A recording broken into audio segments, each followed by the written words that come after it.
Intanto sono in acqua Francesco Cagnini in 2, Lorenzo Frina in 3, Gilberto Sottana in 4, ha virato al comando in 27.08, in 5 Denis Scroccaro, Nicola Serafini in 6, Alessandro Viotto in 7.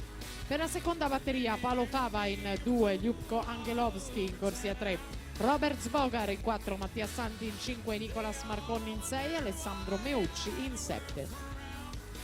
Gilberto Sottana, Veneto Banca Montebelluna 58,88 per conquistare la prima batteria delle 2 assolute maschili.